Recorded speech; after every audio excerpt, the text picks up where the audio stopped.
my thinking. So let's begin with Jordi. Jordi,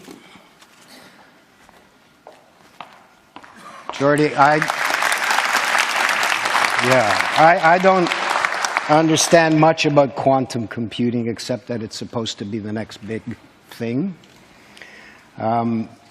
in power and in speed, and that you are the only company in the world now actually making one.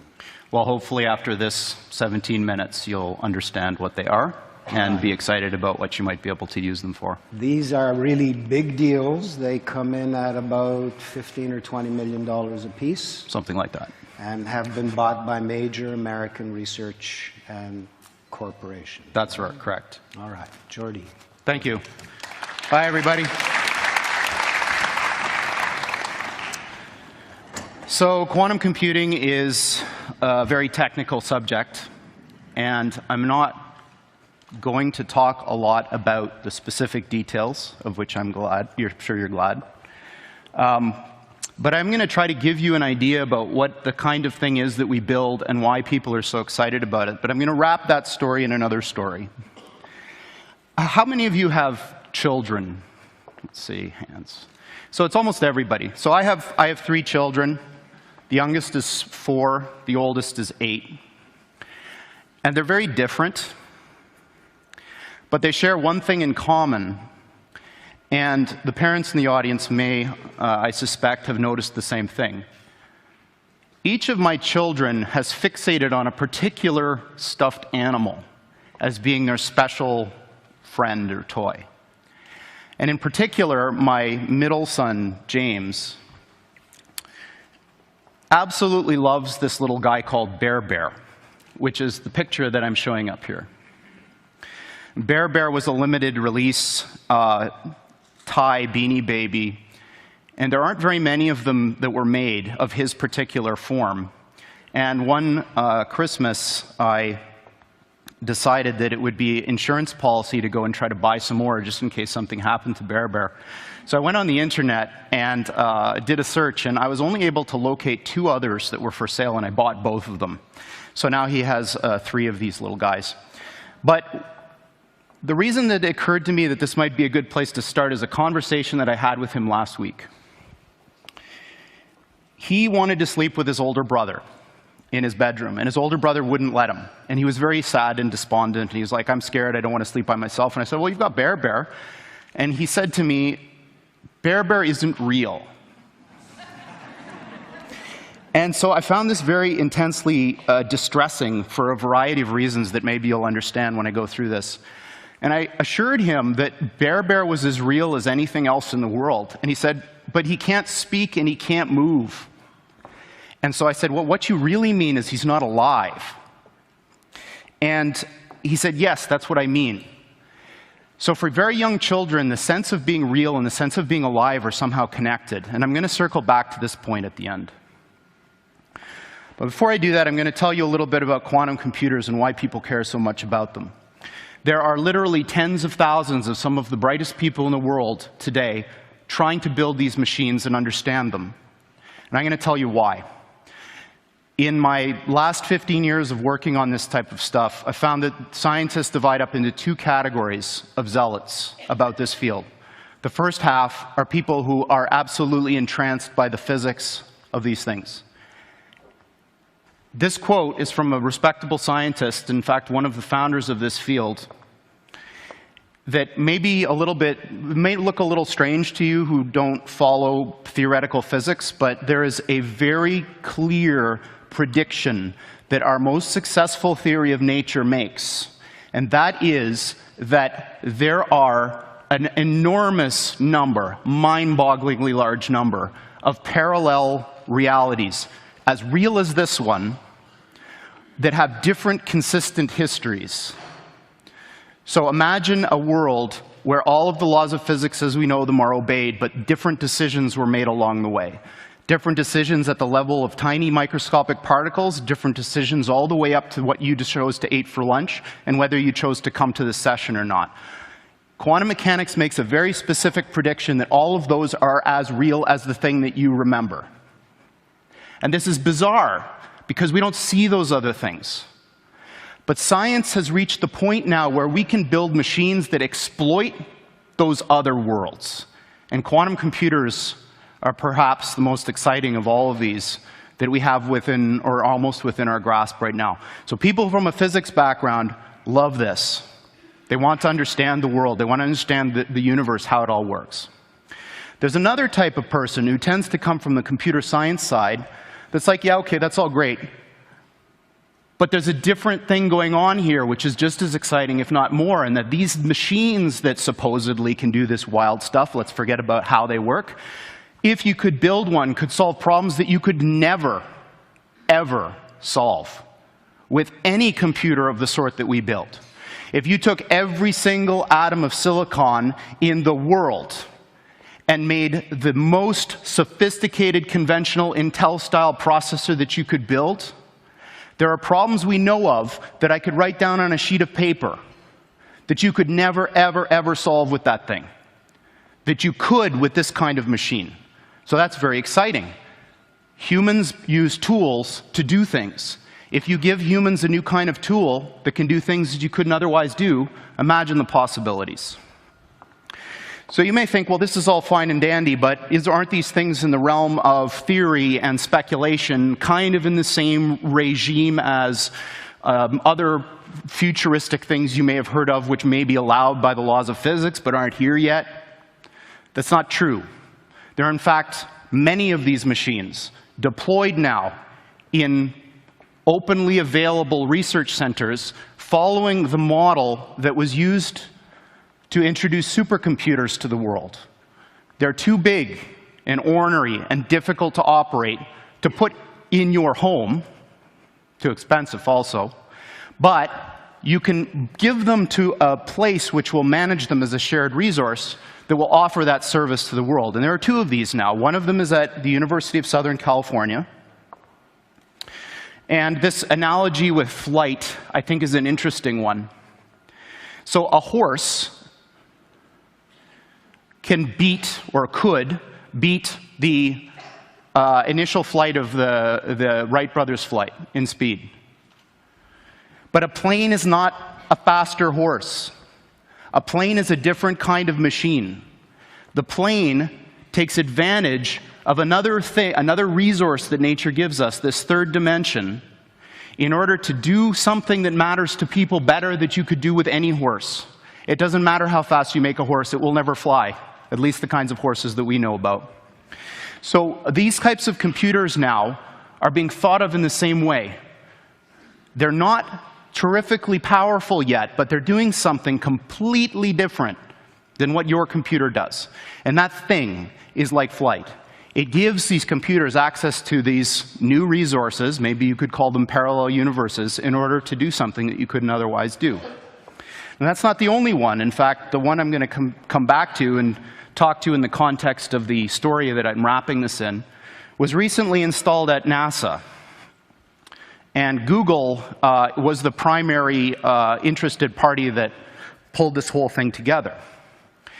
And this one is really exciting to me, because what they're going to do is apply this machine to an area that I think is fundamentally important. It's the crux of our future as humans, and that's, can we build machines like us? So building machines like us might be possible. I certainly believe it is. I might be wrong. But what I do know is that the types of approaches that people are taking now to build intelligent machines benefit immensely from what this machine that we've built does best. So what this center is about is applying this beautiful new computational idea in the service of trying to make intelligent machines. Now, I can't think of anything personally any cooler than trying to use quantum computers to build intelligent machines, so this is very exciting to me. Steve Jurvetson has been a longtime friend and investor in the company, and for those of you who don't know him, he's a Silicon Valley investor who's probably the smartest VC that I know of, and certainly the one that's the most attuned to technological trends. He's on the board of SpaceX, Tesla, synthetic genomics, which is Craig Venter's company, is trying to build artificial life, and D-Wave. And that's it. And this is his particularly poetic way of framing the difference between the machines we build and conventional computers. This is what they look like. There are two of them. These are from our lab in Burnaby in British Columbia. From the outside, they look like giant black monoliths, big metal boxes, about 10 feet on a side, 12 feet tall. And they are powered, they have a fridge inside them, a refrigerator that cools these chips to almost absolute zero. Just a wisp, a fraction of a degree above absolute zero. Hundreds of times colder than interstellar space. Amongst the coldest and most isolated and extreme conditions that humans have ever been able to engineer. These fridges, interestingly enough, which are called pulse tube dilution refrigerators, have a thing called a pulse tube, which emits a sound roughly once per second, which sounds eerily like a heartbeat. So if you have the opportunity to stand next to one of these machines, it is an awe-inspiring thing, at least for me. It feels like an altar to an alien god. They really are impressive machines. At the heart of this big box is a tiny chip about the size of your thumbnail. And on this chip resides all of the wonder and magic that makes this thing go. I'm not going to describe in any mathematical detail how it all works, but let me give you an analogy. In quantum mechanics, there's this concept that a thing can exist in two states which are mutually exclusive at the same time, quote unquote. And I'm using those words because the English language was developed before we had concepts to describe what these things actually are doing. But I'm going to give you a roundabout way of understanding this. Imagine that there really are parallel universes out there, and now imagine you have two that are exactly identical in every respect, all the way out to the horizon as far as we can see, down to the last little atomic detail of every single thing, with only one difference.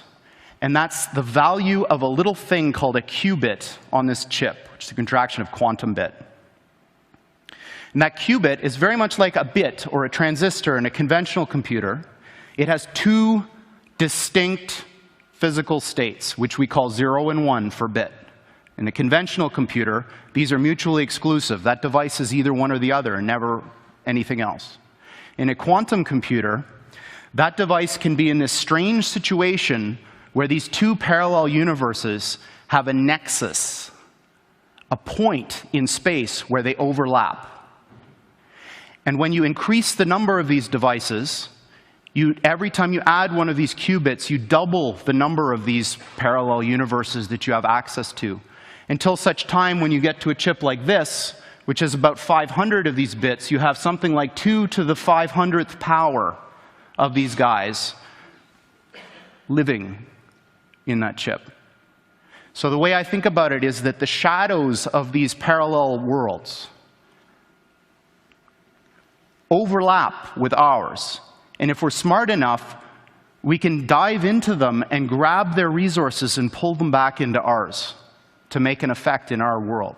Now, this may sound very odd to you and bizarre, and in fact, I am using language that a normal theoretical physicist probably wouldn't use, but this is, what I'm telling you is absolutely correct and in line with the way that these things actually work. We've been doing this for some time now, and in fact, we have our own version of Moore's Law. The doubling of the number of these qubits on the chip has happened once a year for the past 9 years. So for the last 9 years, every year, the number of these qubit devices has doubled, and it will continue to do so. As a point of reference, in terms of how fast these things are, in one generation of chip, the one from the system that was installed at USC to the one that Google and NASA have now, the speed of the device went up by almost 500,000. This is the kind of progress that you're going to see with these types of machines going forward. And 500,000 sounds like an abstract number, but I put up a little mental comparison here to see what 5,000 really means. 500,000 is a big number when it comes to speed. All right, so now I'm getting into the last part of my talk where I'm going to make some predictions, some dangerous predictions. So predictions are very dangerous for a variety of reasons. Often they're wrong, which is one. But I think they're important because predictions somehow are our internal desires made manifest. Predictions are about what we want to happen, maybe not what will happen. And I'm going to make 3 predictions, and all of them are dangerous in the sense that they're very unlikely to happen, maybe, but I think that there's a very good chance that they may. As an aside, I just wanted to say that at least in the Valley, Silicon Valley, and maybe in the United States in general, there's a very deep feeling of unease about the way technology has been developing. Because we have all of these vast array of very smart people, and what they're doing is crap. They're building things that cannot last. They're building things that are not important. This is a little bit of a controversial point of view, but I believe it. But I think that the reason for this is it's low-hanging fruit. Computers haven't been around for a long time. And I think that what's going to happen is that as people get more comfortable with computers, the attention will turn from the Twitters and the Facebooks to very important things. So here's my first prediction. I'm going to predict that by 5 years, NASA will have found an Earth-like planet with Earth-like atmosphere and water on it, and serious people will start discussing how we get there. And by the way, they're going to use one of our machines to help do this. So that's my first prediction. My second prediction is that this business of parallel universes is going to turn out to be very important. This picture that I've got under here is what's called a gravitational lens. When Einstein proposed his general theory of relativity, it came with a bunch of experiments that you could use to test it. And one of them was that if there was a point of light very far away and a galaxy in the middle, that galaxy should bend the light, and you should see a ring. And this was eventually observed. And I think what's going to happen is somebody is going to come up with an experiment to test this reality of these things. And we're going to be able to do so. My third prediction that I'm going to end on is the most important of all. I believe that humanity is on the cusp of the most important technological, societal revolution that's ever occurred. And that's when we got to the point where the machines that we build outpace us in every respect. I don't mean that they're better calculators. I don't mean that they're better at searching. I mean everything. And I think that we're very close. And my prediction is that within 15 years, we will have machines that outpace humans in everything. Thank you very much.